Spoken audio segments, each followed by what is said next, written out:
Welcome to my channel. I am Simran Sahani और आज मैं आपको पढ़ाऊंगी क्लास 12 इंग्लिश फ्लेमिंगो का चैप्टर इंडिगो। इस चैप्टर में हम गांधी जी का रोल पढ़ने वाले हैं जो रहा था चंपारण सत्याग्रह के अंदर। कई बच्चों को लगता है यार ये चैप्टर तो हिस्ट्री की बुक में होना चाहिए था, इंग्लिश में कहाँ से आ गया है। लेंदी लगता है और थोड़ा सा कॉम्प्लिकेटेड। डरो मत, बड़ा ही इंटरेस्टिंग चैप्टर है। विद इन वन वीडियो समझ लेंगे और इसके बाद तो शायद ही तुम्हें एनसीईआरटी देखने की जरूरत पड़ेगी। ईच एंड एवरी कॉन्सेप्ट को क्रिस्टल क्लियर कर दूंगी मैं, ठीक है। तो ये चैप्टर को लिखा किसने है? इस चैप्टर को लिखा है लुइस फिशर ने, ठीक है। ये एक अमेरिकन राइटर है, जर्नलिस्ट है। अभी ये ना इंडिया आया करते थे। एक बार क्या हुआ, ये इंडिया में आए थे तो ये गांधी जी से मिले, गांधी जी के आश्रम के अंदर जो था सेवाग्राम में। वहां पे बैठ के इन्होंने गांधी जी से बहुत सारी बातें पूछी करी एंड इन्होंने गांधी जी की लाइफ के ऊपर एक किताब लिखी, यानी कि उनकी ऑटोबायोग्राफी लिखी उन्होंने पूरी की पूरी कि गांधी जी ने अपने लाइफ में क्या क्या करा। उस बुक का उन्होंने नाम रखा द लाइफ ऑफ महात्मा, ठीक, गांधी, पूरा उन्होंने ये नाम रखा। ये महात्मा गांधी के ऊपर वैसे बहुत सारी किताबें रखी गई हैं, बट उनमें से सबसे फेमस ये है, मतलब कि इसमें सबसे अच्छे से बता रखा है गांधी जी के बारे में। तो यही बुक का एक छोटा सा एक्सर्प्ट, छोटा सा पीस आपको बताया गया है। तो ही इज लुइस फिशर और इन्होंने ये बुक लिखी है। और चलो पढ़ते हैं चैप्टर को, बस शुरू करते हैं। तो लुइस फिशर बताते हैं कि मैं गांधी जी के पास गया था उनसे मिलने के लिए सेवाग्राम में, उनके आश्रम में, ठीक है। और वहां पे उन्होंने मुझे बताया कि कैसे, कब गए थे ये उनसे मिलने? ये उनसे मिलने गए थे 1942 के अंदर।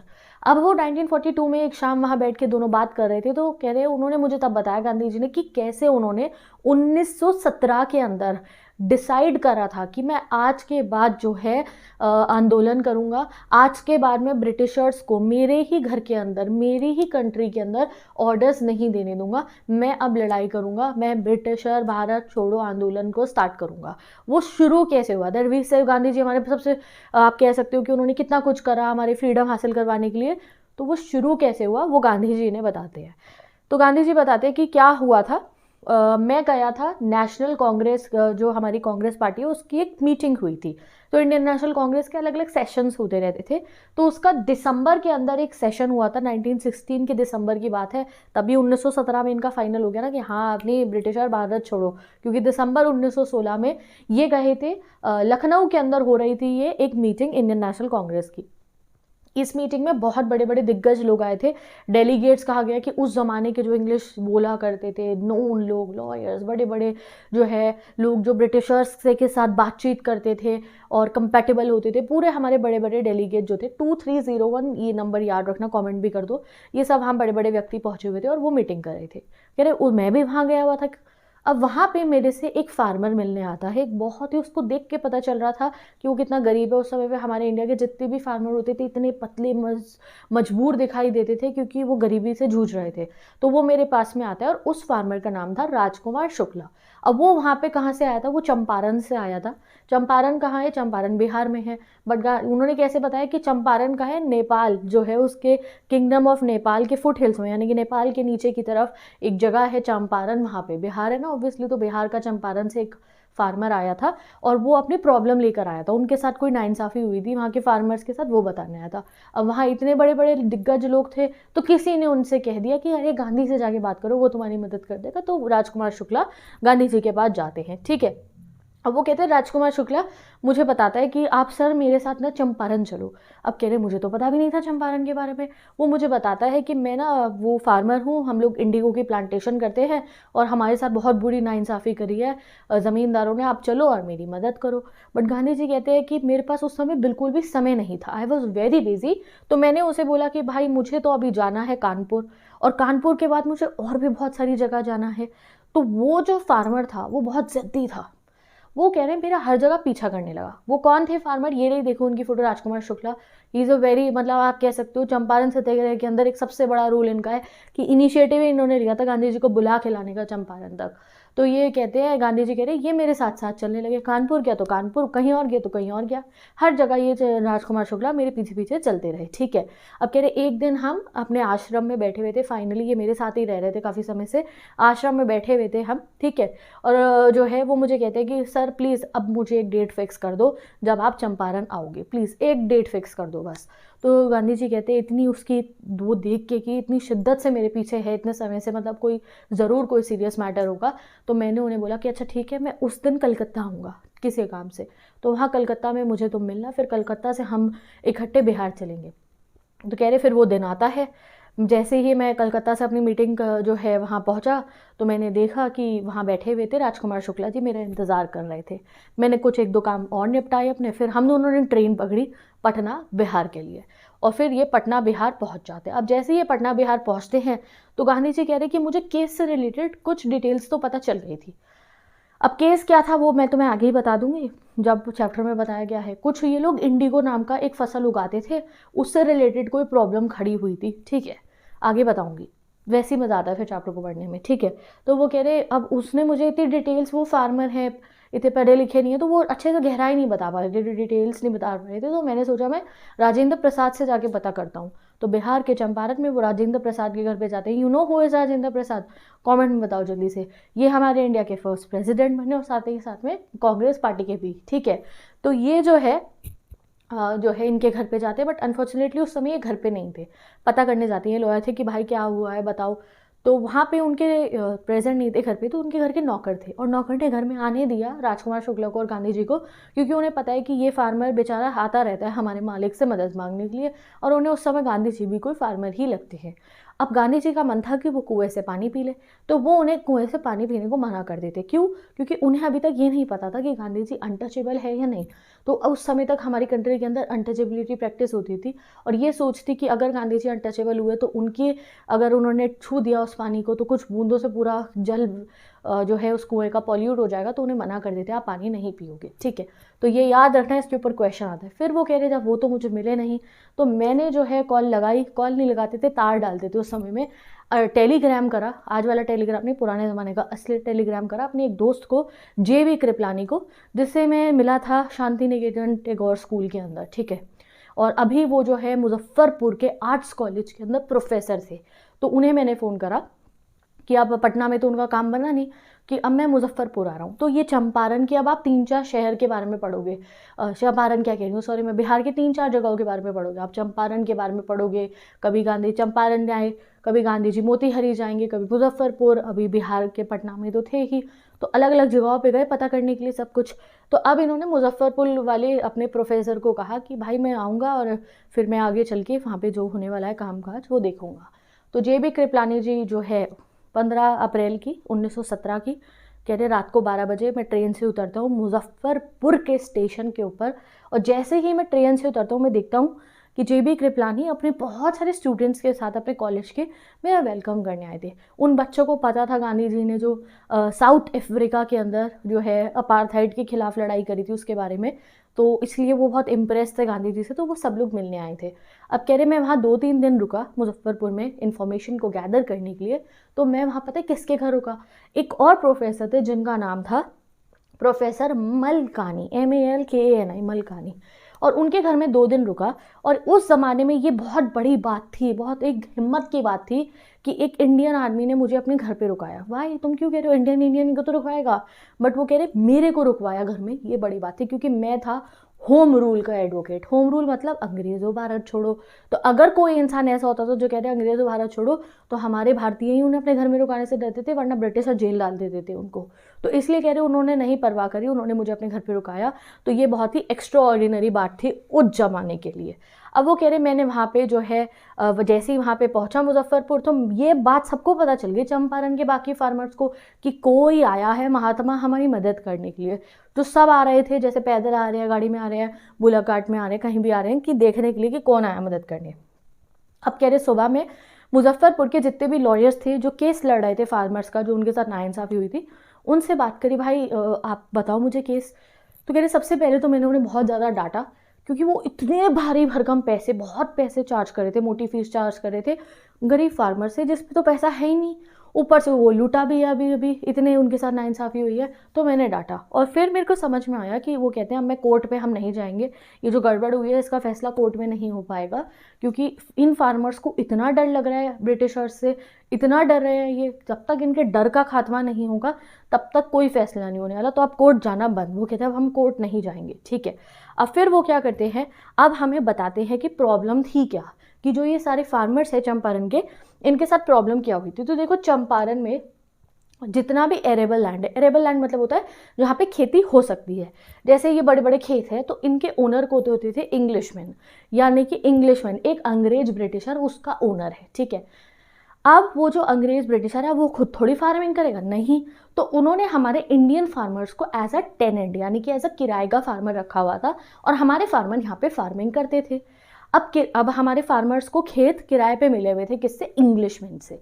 अब किराया तो भरना पड़ेगा ना, तो वो खेत मिले हुए हैं, तो एक कॉन्ट्रैक्ट था सभी का कि ये जितने भी खेत है इस पे हमारे इंडियन फार्मर्स काम कर रहे थे किराए पे, और किराए के रूप में वो क्या करते थे, जो खेत होते थे उसके 3/20 या अगर आप कहो सिंपली 15% हिस्से पे उन्हें इंडिगो नाम का एक क्रॉप उगाना होता था। इंडिगो क्रॉप कैसी होती है मैं फोटो में दिखाती हूँ गाइज आपको। ये देखो, ये इंडिगो है, ये इंडिगो किसे डाई कर रखी है। इंडिगो का पौधा उगता है, उससे ऐसा पाउडर बन जाता है हमारा, और इसको डाई के लिए, ब्लू कलर की डाई करने के लिए यूज़ किया जाता है। इसको उगाना काफ़ी एक मुश्किल भरा काम होता था, बहुत मेहनत लगती थी। हमने 10th में पढ़ा भी हुआ था, 9th में कि, और 8th में भी पढ़ा था कि काफ़ी मुश्किल से ये क्रॉप उगती थी, फसल ख़राब होती थी, इसकी पूरी लैंड ख़राब हो जाता था, काफ़ी मुश्किलों से ये क्रॉप उगती थी, बट ये बहुत अच्छे रेटों पे बिकती थी क्योंकि इससे डाई बनती थी। तो ये ऐसे एक फील्ड है, तो इसके 15% हिस्से में फार्मर्स इंडिगो उगाते थे, और ये रेंट के रूप में ये इन ब्रिटिशर्स को, ब्रिटिश ज़मींदार जो होता था ना, ब्रिटिश इंग्लिशमैन ज़मींदार, इसको दे दिया करते थे कि तुम्हारे खेत पे हम काम कर रहे हैं, 15% इंडिगो उगाया, ये तुम्हारा रेंट हो। डन जी, ठीक है। चल रहा था, ये बड़ा अच्छा कॉन्ट्रैक्ट चल रहा था, ये 15% उगा के ये देते थे, और ये इससे बहुत मोटी कमाई करते थे इंडिगो से। अब इनको पता चलता है अंग्रेज़ों को कि भाई साहब सिंथेटिक इंडिगो बनने लगे हैं। सिंथेटिक इंडिगो मतलब फैक्ट्री में, फैक्ट्री के अंदर बनने लगा है। तो इन्हें ये पता चलता है कि जर्मनी वालों ने क्या करा, इन्होंने लैब के अंदर इंडिगो बनाना सीख लिया, डाई बनानी तो लैब में सीख ली। अब अगर फैक्ट्री में बन रहा है तो हो जाएगा मास प्रोडक्शन, जल्दी जल्दी बनेगा। तो इनको पता चल गया कि अब इनको ये 15% हिस्से में जो ये इंडिगो उगवा रहे हैं उसकी तो डिमांड ही खत्म हो जाएगी मार्केट के अंदर। अब नेचुरल वाला जो इतनी मुश्किल से उगता है उसको उगाने की जरूरत ही क्या है, जब फैक्ट्री में वो आ गया है 1 मिनट में बनने वाला काइंड ऑफ। तो वो क्या करते हैं, बड़े चालू होते हैं ब्रिटिशर, लुटेरे चालू, ये सारे के सारे जमाने वाले। ये क्या करते हैं, ज़मींदार, ये फार्मर्स के पास जाते हैं और उन्हें कहते हैं तुम्हें दिक्कत होती है ना बहुत, इंडिगो उगाने में बड़ा फालतू का काम है, बहुत टेंशन होती है। एक काम करते हैं, अगर 15% का जो ये तुम्हारा हमारा अग्रीमेंट है कि तुम 15% इंडिगो हमें दोगे, ये एग्रीमेंट हम कैंसिल कर देते हैं। बदले में कैंसिल करने के लिए तुम हमें पैसे दे दो, और एग्रीमेंट फट गया हाथ से, आज के बाद तुम इंडिगो मत उगाना अपने फार्म पे, और कैंसिल करने के लिए हमें पैसे दो। तो कुछ फार्मर्स ने तो अपनी मर्जी से पैसे दिए, और ये इंडिगो उन्हें नहीं उगाना था, वो किनारे हो गए। कुछ फार्मर्स जो नहीं करे, उन्होंने कहा नहीं भाई हमारे पे है ही नहीं पैसे देने के लिए, हम उगा लेंगे इंडिगो। तो उन्हें ये पीटते हैं, ठग और गुंडे मवाली रख रखे उन्हें पिटवाते हो, ज़बरदस्ती उनसे भी पैसे निकलवाते हैं कि भाई आज से कॉन्ट्रैक्ट खत्म, अब तुम इंडिगो मत उगाना। अब ये बात देखो, सच तो छुपता नहीं है। अब ये बात हमारे फार्मर्स को पता चल जाती है, सारे के सारे फार्मर्स को, कि भैया इन्होंने जर्मनी में सिंथेटिक इंडिगो उग चुका है, इन्हें ये बात पता चल चुकी, तो इस वजह से इन्होंने हमारे साथ ऐसा किया है। तो अब ये क्या कहते हैं ब्रिटिशर्स को कि तुम, हमने जो लूटा है तुमने हमारे से पैसा, वो वापस करो, क्योंकि कॉन्ट्रैक्ट तो तुम खुद ही कैंसिल करते हैं। जब तुम्हें 15% इंडिगो की अब ज़रूरत ही नहीं है, तो तुम हमें आगे कहते चलो कल से मत उगाना। अब ना उगाने देने के लिए भी तुमने हमसे पैसा क्यों लूटा? तो वो कह रहे हैं हमें वो पैसा वापस करो जो तुमने कॉन्ट्रैक्ट खत्म करने के लिए लिया था। And at this moment Gandhi ji आए हमारे चंपारण के अंदर, बुलाने पे किसके, राजकुमार शुक्ला के, इनको मदद करने के लिए। ठीक है जी, चलो अब गांधी जी अलग अलग जगहों से इंफॉर्मेशन गैदर करना शुरू करते हैं। पहले ये जाते हैं ब्रिटिश लैंडलॉर्ड एसोसिएशन के अंदर, जहाँ पे कागजी कार्रवाई करेंगे, ये पता करेंगे क्या है। अब कह रहे जैसे ही मैं उसके सेक्रेटरी से मिला ब्रिटिश लैंडलॉर्ड एसोसिएशन के, उसने मुझे कहा तुम्हें कुछ नहीं बताएंगे हम, तुम बाहर वाले हो, कहाँ बिहारी तो हो नहीं तुम, तुम्हें क्यों बताएं कुछ, जाओ यहाँ से। फिर ये गए British official commissioner of Tirhut division के पास। तिरहुत डिवीजन यानी कि उसके अंदर ही ये चंपारण आता था। वहाँ गए, एक और दफ्तर में गए, वहाँ पे गांधी जी बताते हैं उस अंग्रेज़ ने मुझे बुली करा, मतलब बदतमीज़ी करी मेरे साथ, और उसने भी मुझे कहा जाओ यहाँ से चले जाओ, तो मैं कोई नहीं सुनेगा तुम्हारी, मुझे बोलने भागने को कहा, बट गांधी जी जाने वाले थे नहीं। तो कह रहे फिर मैं गया मोतीहारी ना। मोतीहारी क्या है? मोतीहारी थी कैपिटल उस समय में, ठीक है। कह रहे मैं गया मोतीहारी, बहुत सारे लॉयर्स भी मेरे साथ वहाँ पे गए, और वहाँ पे एक घर को इन्होंने अपना हेडक्वार्टर बना लिया। अब मैंने एक उस घर की ना फ़ोटो भी लगाई थी, आगे मिलेगी तो दिखाऊंगी। हाँ ये रहा, ये देखो, ये रहा, यही है ना, हाँ यही मान सकते हो तुम, मेरे को एक जगह मिली है, ठीक है, ये एक ऐसे ये होगा या कोई और था, एक घर के अंदर उन्होंने अपना पूरा चैप बना लिया था, यहाँ रह के गांधी जी ने मोतीहारी में कार्रवाई करी, ठीक है, कि अब क्या किया जाए। तो गांधी जी ने एक घर को हेडक्वार्टर बनाया, और जब वो वहाँ पे रह रहे थे उस घर के अंदर, तो एक दिन पहले, 2 दिन ही हुए थे रुके हुए, इनको खबर मिलती है कि पास ही के एक गाँव में एक फार्मर है, उसको बहुत बुरी तरीके से पीटा गया है। तो गांधी जी हाथी के ऊपर बैठते हैं और उसकी सवारी करते हुए जा रहे होते हैं उस फार्मर को मिलने कि क्यों मारा है। तो इतने में एक पुलिस वाला आता है और गांधी जी को कहते हैं वापस चलो, आपको नहीं जाने देंगे। गांधी जी वापस जाते हैं, घर वापस आते हैं, तो वो उनको एक लेटर देता है, और वो आया था सरकार की तरफ से, ठीक है, कचहरी की तरफ से, कि आप कल ही चंपारण छोड़ के भाग जाओ। गांधी जी इस समय पे चंपारण में नहीं ठहर सकते। क्यों? क्योंकि अब ब्रिटिशर्स डर गए थे कि ये क्यों आ गए हैं यहाँ पे, तो वो उन्हें भगाने की कोशिश करते हैं। गांधी जी उसके साथ में साइन करते हैं, उसको नोटिस लेके भेज देते, मैं तो नहीं जाऊँगा, ओके। और इस वजह से, क्योंकि उन्होंने लॉ ब्रेक कर दिया, अब ब्रिटिशर कह रहे हैं उस समय पे, गवर्नमेंट कह रही है जाओ, और ये जा नहीं रहे, मतलब रूल ब्रेक करा है, तो उनको आ जाता है कि बुलावा कल कोर्ट में होगी, भाई साहब आपकी पेशी, इनको समन आ जाता है कि कल कोर्ट में पेशी होगी, कि तुम अगर गिल्टी होगे तो तुम्हें जेल होगी, कि तुम गवर्नमेंट की बात नहीं मान रहे हो। तो गांधी जी पूरी रात जगे रहे, और उन्होंने बड़े बड़े लॉयर्स को, जैसे राजेंद्र प्रसाद जी, बाकी सबको लिख के भेज दिया कि तुम आ जाओ बिहार से, यहाँ आ जाओ चंपारण, अपने बड़े बड़े लॉयर दोस्तों के साथ, कि अगर मेरे को जेल हो गई तो आगे का काम आप संभालोगे। वाइस रॉय जो थे उस समय हमारे इंडिया के, उनको पूरी रिपोर्ट लिख के गांधी जी भेज देते हैं, ये यहाँ पे हुआ है, और अपने आश्रम के अंदर भी काफ़ी सारे इंस्ट्रक्शंस भेज देते हैं कि बाई चांस इन्हें जेल हो गई तो, ठीक है। पूरी रात वो जगे रहते हैं और अपनी तरफ से काम करते थे। अब सुबह उठ के जब उन्हें वहाँ ले जाया जाता है कचहरी, तो कचहरी के बाहर चक्का जाम लगा दिया सारे के सारे फार्मर्स ने। वो फार्मर जो इतना डरते थे ब्रिटिशर से, वो जमा कर दी भीड़, काली कीड़ी कहते हैं उसको, ऐसे भर गई, पूरी की पूरी भीड़ भर गई। और गवर्नमेंट कोर्ट के सारे वहाँ पे जो जज थे, बाकी जितने भी ब्रिटिशर थे, भाई वो डर गए कि ये कहाँ से भीड़ आ गई। सब क्यों आ रहे थे? उन्हें पता चला फार्मर्स को कि कोई महात्मा हमारी मदद करने है, वो मुसीबत में है, तो सारे के सारे आ गए, और अब कोर्ट डर गई। तो प्रोसिक्यूटर ने कहा जज को कि हम केस को आगे बढ़ाते, 2-3 दिन बात कर देंगे, जिस दिन ये फार्मर की इतनी भीड़ नहीं होगी, पता चले हमें पीट देंगे। तो गांधी जी को वो कहते हैं कि नहीं, आज ही होगा जो फैसला होगा, आप कंडक्ट करो ट्रायल मेरा। तो फिर जज को कंडक्ट करना पड़ता है ट्रायल। अब जैसे ही ट्रायल होता है, बाहर भीड़ है, गांधी जी को भीड़ को भी संभालने जाना पड़ा था, बार बार उन्हें शांत कराने की, शांत हो जाओ, एंड गांधी जी पोलाइटली सबको शांत कराते हैं। अब जब उनकी कोर्ट में पेश होते हैं, तो गांधी जी कहते हैं मैं गिल्टी हूँ, मैं अपनी गलती खुद मान रहा हूँ। कटघरे में खड़े होकर वो कहते हैं मैं गिल्टी हूँ, मेरी गलती है, बट देखो मैं कॉन्फ्लिक्ट ऑफ ड्यूटीज़ में हूँ, मेरे सामने 2 राहें हैं, और मैं उन दोनों को में से एक को चुनना चाहता हूँ। पहली चीज़, मैंने गलती करी है, मैंने रूल तोड़ा है, तो मुझे सज़ा तो मिलनी चाहिए। बट दूसरी चीज़ ये है कि मैंने रूल इसलिए तोड़ा है कि एक तो मैंने लॉ की बात मानी, एक तो लॉ एंड ऑर्डर होता है, एक लॉ एंड ऑर्डर से भी ऊपर होता है भगवान हमारे, एक अच्छाई, एक कॉन्शियसनेस होती है। तो कह रहे मेरी जो अंतरात्मा है, जो उससे भी ऊपर है मेरे, जो मेरी ऊपर से मुझे आवाज़ आ रही है, वो मुझे कह रही है कि ये गरीब फार्मर जो इतनी मुसीबत में है, इनकी मुझे मदद करनी पड़ेगी। तो इवन दो ये मैं रूल तोड़ रहा हूँ, इट्स बैड कि मैंने रूल तोड़ा, मैं तुम कह रहे हो जाओ और मैं नहीं जा रहा हूँ, बट मेरी हायर पावर कह रही है कि रुक और यहाँ इनकी मदद कर, तो मैं रुकूंगा, ठीक है। अब गांधी जी कहते हैं जो पेनल्टी है आप मेरे पे लगा सकते हो, जेल देना है जेल भेज दो, जो करना है करो। अब मजिस्ट्रेट जो है कहता है 2 घंटे बाद दूंगा मैं अपना फैसला, क्योंकि वो डर रहे थे कि अभी गांधी को अगर जेल में डाल दिया तो बाहर जो फार्मर्स के भीड़ है उनसे क्या होगा, दे वर स्केर्ड बेसिकली। तो वो जो है गांधी जी को कहते हैं 2 घंटे बाद दोबारा बातचीत करेंगे, 2 घंटे की बेल जमा कर दो, 120 मिनट की बेल जमा कर दो। गांधी जी मैं नहीं बेल जमा कर रहा, तुम अभी सुना दो फैसला। तो बिना बेल के गांधी जी को बाहर भेज दिया जाता है। देन जज क्या कहता है, आज फैसला क्या कहता है, आज नहीं सुनाएंगे फैसला, पता नहीं अभी थोड़े दिनों बाद सुनाएंगे, तब तक गांधी जी यहाँ रह सकते हैं और जाओ। तो क्या हुआ भाई, देने को वो सज़ा दे सकते थे, बट क्योंकि हम इंडियंस इकट्ठे हुए तो उन्होंने सज़ा नहीं दी। क्या कहा कि चलो फिर कभी देंगे इसका फैसला, और गांधी जी को कह दिया अब आप चंपारण में रह सकते हो, ठीक है जी। अब गांधी जी ने जो है क्या करा, बाकी सारे लॉयर्स से बात करी, बड़े बड़े लॉयर्स, ब्रिज किशोर बाबू, याद रखना नाम, मौलाना मजरूल, ठीक है, और हमारे राजेंद्र प्रसाद, सबसे बात करी, मेरे को जेल हो गई तो तुम क्या करोगे। तो उन्होंने बोला सर हम आपकी एडवाइस पर काम कर रहे हैं, अगर आपको जेल होगी तो हम अपने अपने घर चले जाएंगे। तो गांधी जी ने कहा उन सब का क्या, उन पुअर फार्मर्स का क्या। तो तब राजेंद्र प्रसाद ने कहा कि मुझे रियलाइज़ हुआ कि ये गांधी जी जो बिहार के है भी नहीं, ये उनके लिए जेल जाने को तैयार है मेरे फार्मर्स के लिए, तो हम ना करें कुछ काम। तो वो कह रहे फिर मैंने उन्हें बोला और मेरे सभी दोस्तों ने, बाकी लॉयर्स थे, कि अगर आप जेल जाओगे तो हम भी आपके पीछे पीछे जेल जाने को तैयार है। तो गांधी जी तब बोलते हैं battle of Champaran is what. इस पे क्वेश्चन आएगा ही आएगा एग्जाम में। कब कहा गांधी जी ने battle of Champaran is what? Comment में बताओ। जब वो लॉयर्स क्या कहते हैं, हम आपके पीछे जेल जाएंगे। क्यों? गांधी जी, जब तुम इतने बड़े बड़े लोग इनकी मदद करने को तैयार हो गए तो जीत ही जाएंगे हम।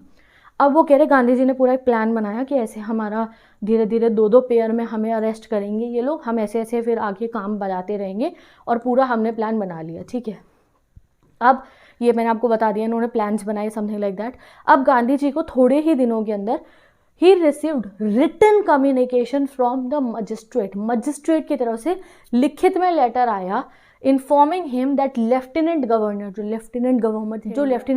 थे उस समय के, उन्होंने क्या कहा है, उन्होंने कहा है कि ये केस को ख़त्म कर दो। तो और यहाँ पे गांधी जी कहते हैं that civil disobedience is triumphed. Triumph मतलब होता है जीत हो गई। वो कहते हैं आज के दिन सिविल डिसओबीडियंस मतलब क्या हुआ कि जनता ने, डिसओबीडियंट मतलब होता है डिसिप्लिन में रहना। अब हम डिसिप्लिन में तो नहीं रहना, गांधी जी ने बात नहीं मानी अंग्रेजों की, फार्मर्स इकट्ठे होके आ गए। तो आज पहली बार अंग्रेजों के खिलाफ जो हमने आंदोलन करा उसकी जीत हुई है, क्योंकि गांधी जी को तो उन्होंने कहा था भाग जाओ, गांधी जी नहीं भागे और इंडियन सारे इकट्ठे हो गए, तो ये कुछ नहीं बिगाड़ पाए हमारा। और इनफैक्ट जनरल, जो गवर्नर जनरल था, लेफ्टिनेंट गवर्नर जनरल, वो भाई साहब कह रहे हैं कि ठीक है जी, हमने कोर्ट को मना कर दिया, इस पर आगे कार्रवाई नहीं होगी। तो अब चलो, अब गांधी जी को क्लीन चिट मिल गई थी कि बैठो यहाँ और फार्मर्स की मदद करो। अब गांधी जी ने बैठे उस घर के अंदर और 10,000 से भी ज़्यादा फार्मर्स के रिटर्न में रिकॉर्ड लिख लिए कि ये उनके साथ गलत हुआ है। एंड देन जून के अंदर गांधी जी को लेफ्टिनेंट गवर्नर उस समय के जो थे सर एडवर्ड गेट, ये इनकी फ़ोटो है, ये मीटिंग के लिए बुलाते हैं कि अब मीटिंग करेंगे, हम देखते हैं क्या प्रॉब्लम है। तो उससे पहले भी गांधी जी जो है देखो आए थे कुछ दिनों के लिए, देखो यहाँ पे, बट 7 महीने हो गए हैं, गांधी जी यहीं पे ही है।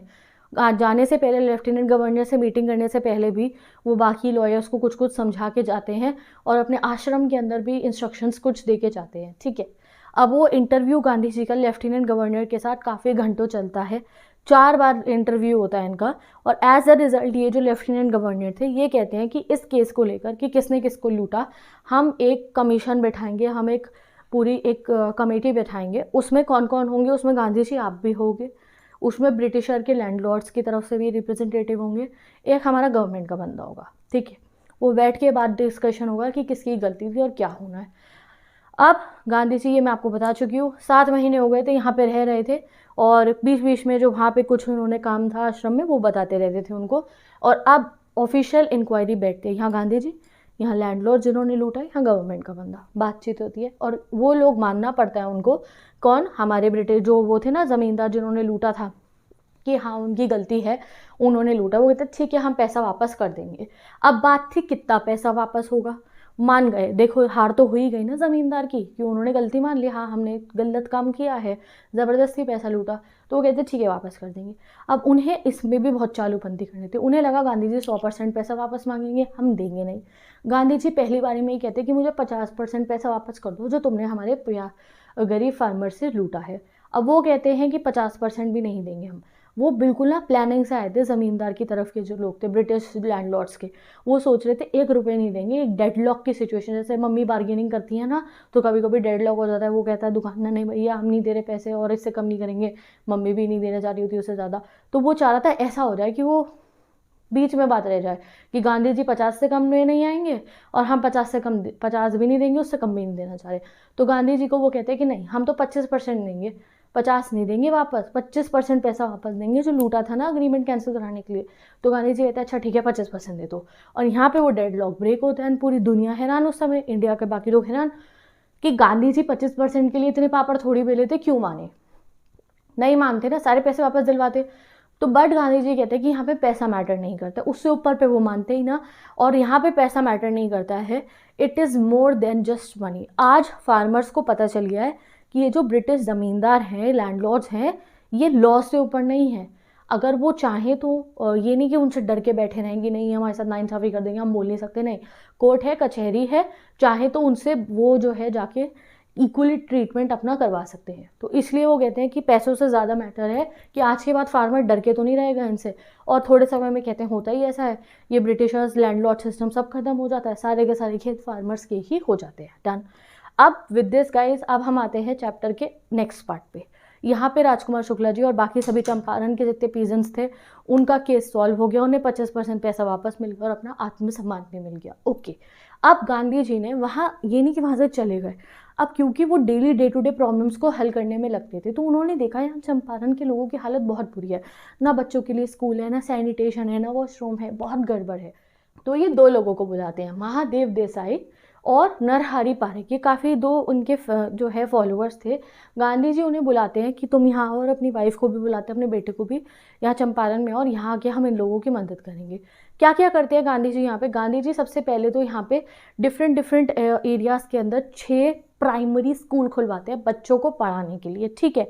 और कस्तूरबा गांधी जो उनकी वाइफ थी, वो क्लेनलीनेस के रूल्स, कि अपने आप को साफ रखो, और बेसिक हाइजीन के रूल्स वहाँ के सभी औरतों को और सभी लोगों को सिखाना शुरू कर देती है, ठीक है। फिर गांधी जी ने क्या करा, गांधी जी जो है वहाँ पे देखा कि बिल्कुल भी ना वहाँ हेल्थ कंडीशन अच्छी नहीं, डॉक्टर नहीं है, लोग मर जाते हैं बीमारियों से, तो उन्होंने डॉक्टर्स को बुलाए वॉलंटियर करने के लिए। 6 महीने तक वो वहीं रहे और 3 मेडिसिन वहाँ चलती थी। भाई इस पे क्वेश्चन ज़रूर आता है, ये कल्चर वाले पे, बाकी कुछ आए ना आए, इस पे ज़रूर आता है, इसे अच्छे से पढ़ो। 3 मेडिसिन देते, एक कैस्टर ऑयल, एक किनिन और एक सल्फर का ऑइंटमेंट। जिसकी जीभ पे कुछ एलर्जी सी हो जाए तो उसे कैस्टर ऑयल देते थे, मलेरिया वाले को किनिन देते थे और कैस्टर ऑयल, और स्किन की कोई प्रॉब्लम हो तो ऑइंटमेंट प्लस कैस्टर ऑयल, ऐसे उसको दवाइयाँ दे दी जाती थी। और फिर गांधी जी ने नोटिस करा कि वहाँ की जितनी भी औरतें थी वो बहुत मैली कुचैली सी साड़ियाँ पहन रही थी। तो अपनी वाइफ को कहते हैं कि तुम ज़रा बात करो यहाँ की लेडीज से कि थोड़े साफ कपड़े पहने, ये क्या दिक्कत है। तो उनकी वाइफ जाके जब बात करती तो एक लेडी बताती कि मैं इतनी गरीब हूँ कि मेरे पास घर में कबर्ड या कोई डिब्बा भी नहीं है जहाँ मैं साड़ी लपेट के रख सकूँ। दूसरा, साड़ी एक ही है तो मैं इसे कब धोऊँ और कब चेंज करूँ, एक ही साड़ी है उनके पास में, कुछ और है ही नहीं। तो इतनी ज़्यादा गरीबी थी उस समय। देखो हमारे इंडिया के अंदर ये फार्मर्स इतने गरीब थे और इनसे पैसा लूट रहे थे वो ब्रिटिश ज़मींदार। तुम सोच सकते हो ये किस टाइप के लोग थे। तो विद दिस ये चैप्टर में अब यहाँ हम इसके बिल्कुल ही एंड पे आ चुके हैं। ये उन्होंने वहाँ रहकर लोगों की मदद करी। लास्ट में गांधी जी का बता रखा है जितने समय वो यहाँ पे रहे, कभी वहाँ पे आश्रम में अपने, क्योंकि वहाँ भी तो काम चलता था, कभी वहाँ फाइनेंशियल रिक्वायरमेंट मांगते थे, कभी वहाँ के कहते थे कि भाई जितने पुराने लैट्रिन्स हैं उन्हें फिल कर दो कि वहाँ पे स्मेल ना हो, तो वहाँ का भी पूरा ध्यान रखा हुआ था, ठीक है। तो अब गांधी जी फाइनली कहते हैं लास्ट में कि देखो चंपारण का एपिसोड मेरी लाइफ का बहुत टर्निंग पॉइंट रहा, क्योंकि उसके बाद वो आगे एक और बाद एक आंदोलन होते रहे, सत्याग्रह होते रहे। तो कह रहे ऐसे मैंने कुछ जेन्युइनली डिसाइड नहीं करा था कि हाँ मैं भगाऊंगा इनको, नहीं, मैं तो डे टू डे प्रॉब्लम्स को हल करने में निकलता हूँ। अब मेरे से देखा नहीं गया कि वो सारे फार्मर्स परेशान हैं, तो मैं उनकी हेल्प करने में लग पड़ा। और मैंने सिंपली डिक्लेयर करा कि ब्रिटिशर्स मुझे मेरी कंट्री के अंदर रह के कंट्रोल नहीं कर सकते हैं। तो मेरा जो ये इतना बड़ा हमारा जो ये फ्रीडम मूवमेंट चला, तो वो बस शुरू हुआ था एक गरीब की मदद करने को लेकर। और तभी ऐसा बोला जाता है कि गांधी जी की लॉयल्टी एब्स्ट्रैक्शंस के साथ नहीं थी। गांधी जी ये नहीं जैसे पॉलिटिकल ना आइडियोलॉजी होती है कि हम इसको फॉलो करेंगे उसको, नहीं, गांधी जी की आइडियोलॉजी ये थी कि मुझे गरीबों की मदद करनी है। ओके, अब लास्ट में एक सेल्फ रिलायंस का, यानी कि आत्मनिर्भर भारत तुम सुनते हो ना, उसका भी एक लेसन गांधी जी ने चंपारण के किस्से के दौरान ही बाकी सभी लॉयर्स को दिया था। वो कैसे, वो बताते हैं गांधी जी कि एक बार चार्ल्स फ्रियर एंड्रयूज मुझसे मिलने आया था। वो कौन थे? वो एक अंग्रेज थे, ठीक है, और वो ब्रिटिशर्स के यहाँ पे काम करते थे, बट वो गांधी जी के फॉलोवर थे, ठीक है। तो वो गांधी जी से मिलने आए थे, चार्ल्स फ्रियर एंड्रयूज। मैं शॉर्ट में समझा हूँ, ऐसे इनके बारे में डिटेल में पढ़ सकते हो, ये हैं वो। तो ये गांधी जी से मिलने आए थे क्योंकि फिजी जा रहे थे अपनी ड्यूटी के लिए, तो मिलने आते। उस समय गांधी जी चंपारण में काम कर रहे थे, हेल्प कर रहे थे पीजेंट्स की। तो वो कहते हैं कि अगर आप चाहो तो मैं यहाँ रुक जाता हूँ, आप लोगों की मदद कराऊंगा। तो राजेंद्र प्रसाद और बाकी लॉयर्स पूछते कि यार ये एक इंग्लिशमैन हमारे साथ रहेगा तो हमारा फ़ायदा हो जाएगा। तो वो कहते हैं हाँ हाँ इन्हें रुकवा लेते हैं हम। तो गांधी जी कहते हैं नहीं, और राजेंद्र प्रसाद कहते हैं कि उन्हें हमारे मन की बात बिना बोले पता चल गई, कि गांधी जी समझ गए कि हम चाह रहे हैं कि अगर एक इंग्लिशमैन हमारे साथ पे होगा तो शायद हम जीत जाएंगे। तो गांधी जी हमें कहते हैं नहीं, ये मत सोचो कि अनइक्वल फाइट है। हाँ है वो ज़्यादा, अभी वो ताकतवर ज़्यादा है, हम कमज़ोर है, बट नहीं, अगर हम एक इंग्लिशमैन को या चार्ल्स एंड्रयूज को अपने साथ में रखेंगे तो हम ज़्यादा कमज़ोर दिखाई होंगे। लड़ना है तो अकेले लड़ेंगे, आत्मनिर्भर होकर लड़ेंगे। और वो उनको भेज देते हैं। चार्ल्स फियर एंड्रूज अपनी फिजी की उस ड्यूटी पे चले जाते हैं। एंड देन राजेंद्र प्रसाद आते हैं कि उस दिन मुझे सेल्फ रिलायंट, कि अब इंडियंस को खुद ही अपना बेड़ा पार लगाना होगा, ये नहीं कि कोई और आके हमारी हेल्प कर सकता है, हमें खुद ही अपनी आज़ादी की लड़ाई लड़नी होगी, ये गांधी जी ने मुझे सिखा दिया। एंड विद दिस, इस तरीके से गांधी जी ने राजकुमार शुक्ला के कहने पे वो चंपारण गए, चंपारण के पीसेंट्स की हेल्प करी और इंडिगो प्लांटेशन के वो सारा जो उनके साथ नाइंसाफ़ी हुई थी उससे उनको छुटकारा दिला दिया। अब ये चैप्टर आपका कंप्लीट होता है। आई होप आपको हिस्ट्री भी इसकी अच्छे से समझ में आ गई होगी और आप बिल्कुल बोर नहीं होंगे। इसके बाद तुम एनसीईआरटी से मत पढ़ो, कोई दिक्कत नहीं है, मैंने एक एक लाइन समझा दिया है। वो पूरा तो इतना सारा टेक्स्ट देखते तो तुम्हें लगता है बहुत डिफिकल्ट है। हाँ, माना कि क्वेश्चन बहुत डिफिकल्ट आ रहे हैं इस साल के, तो उसके भी टेंशन नहीं लेनी है। मैंने समरी भी बना दिया चैप्टर के, इंपॉर्टेंट क्वेश्चन भी, पीडीएफ उनका डाउनलोड कर लो। बाकी जो मेरा रिविजन बैच के अंदर मैं क्वेश्चन कराऊंगी वो पढ़ लेना। That's it, bye bye, take care, best of luck. मैं मिलूंगी आपसे नेक्स्ट वीडियो में।